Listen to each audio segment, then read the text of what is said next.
स्वागत है आप सभी का ब्रेक के बाद। हर रोज की तरह आज भी सीएम योगी ने जनता दर्शन किया और फरियादियों की समस्याएं सुनी। योगी सरकार 2.0 में योगी ने फिर से जनता दरबार लगाने का फैसला किया और समस्याओं के निस्तारण के लिए अधिकारियों को निर्देश दिए। जनता दर्शन में सीएम के नहीं रहने पर किसी न किसी मंत्री की ड्यूटी लगी रहती है, जो जनता की समस्याओं को अधिकारियों तक पहुंचाती है।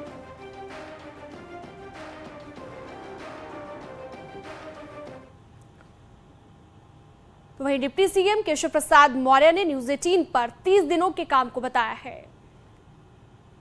सर, कैसे देखते हैं आप इस एक महीने को जो गुजरा और जिसको लेकर लगातार प्रेजेंटेशन कर रहे हैं आप लोग? सर, काम काज आगे बढ़ा है, जनता भी देख रही है। जो एक महीने का शानदार कार्यकाल है, उस कार्यकाल में जहां जन कल्याण के अनेक कामों को आगे बढ़ाया गया है, वहीं अपराधियों के खिलाफ कार्रवाई, भूमाफियाओं के खिलाफ कार्रवाई भी की गई है।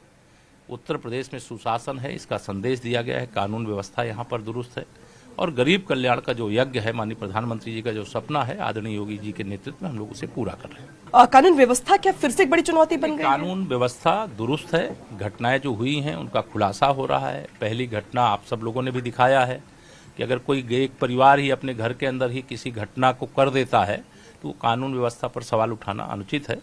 लेकिन जो दूसरी घटना है उसकी जांच हो रही है। जो दोषी होंगे उनको पकड़ेंगे, उनके खिलाफ जो कानून के हिसाब से कार्रवाई होती है, कठोर से कठोर कार्रवाई। 100 में से कितने नंबर देंगे अपने कार्यकाल को एक महीने के? 100 में से तो 101 नंबर देने का है।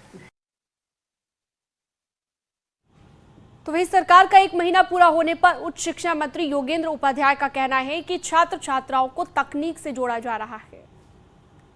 सरकार के 30 दिन पूरे हो चुके हैं, दूसरी बार सरकार आई है, तो ऐसे में 30 दिन कैसे रहे हम जानेंगे प्रदेश सरकार के उच्च शिक्षा मंत्री योगेंद्र नाथ उपाध्याय जी से।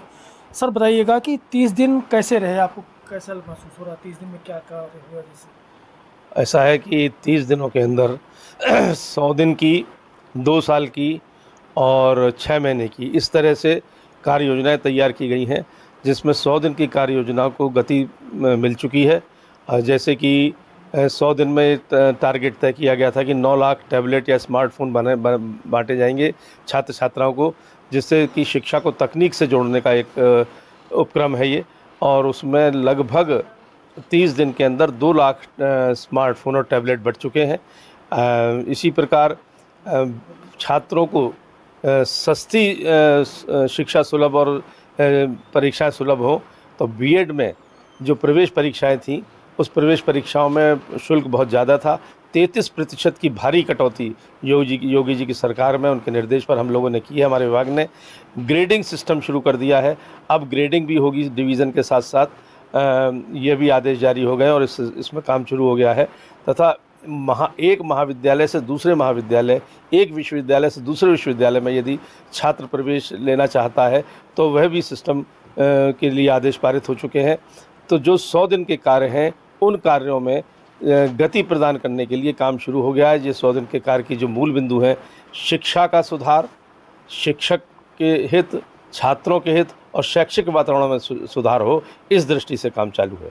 तो ये थे हमारे साथ प्रदेश सरकार के उच्च शिक्षा मंत्री योगेंद्र उपाध्याय जी, जिनका साफ कहना था कि शिक्षा की दिशा में बड़े ठोस कदम उठाए गए हैं।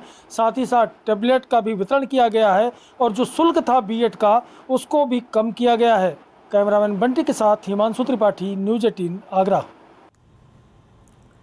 वहीं योगी सरकार का एक महीना पूरा होने पर औद्योगिक विकास मंत्री नंद गोपाल नंदी का क्या कहना है, आपको सुनवाते हैं। मंत्रियों का अनुभव ये जानने का प्रयास कर रहे हैं। हम हमारे साथ बात करने के लिए मौजूद हैं प्रदेश के औद्योगिक मंत्री नंद गोपाल नंदी जी।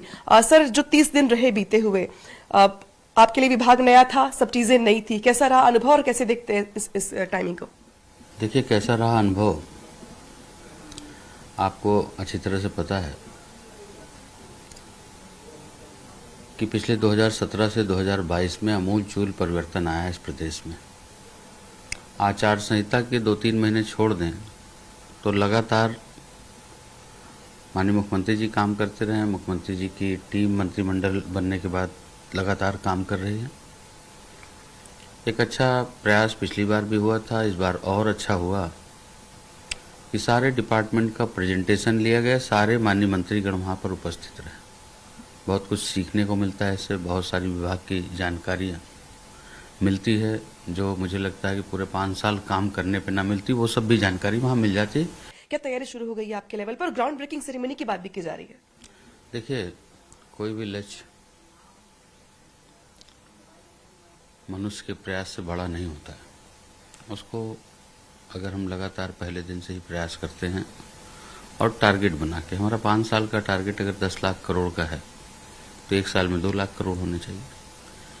1 साल में 2 लाख करोड़ होने चाहिए तो 2 लाख करोड़ के लिए कम से कम 20 करोड़ का हमारा 18 करोड़ का टारगेट होना चाहिए मंथ वाइज कि कैसे हम इसको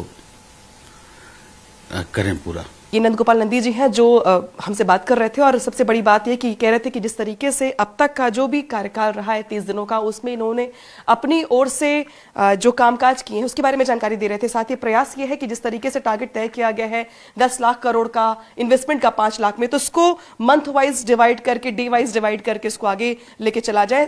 इस बीच जो अधिकारी गड़बड़ी कर रहे हैं उन पर कार्रवाई का चाबुक भी चलता रहेगा, ये भी आश्वस्त किया गया है इनकी ओर से। अनामिका सिंह, न्यूज़ 18, लखनऊ।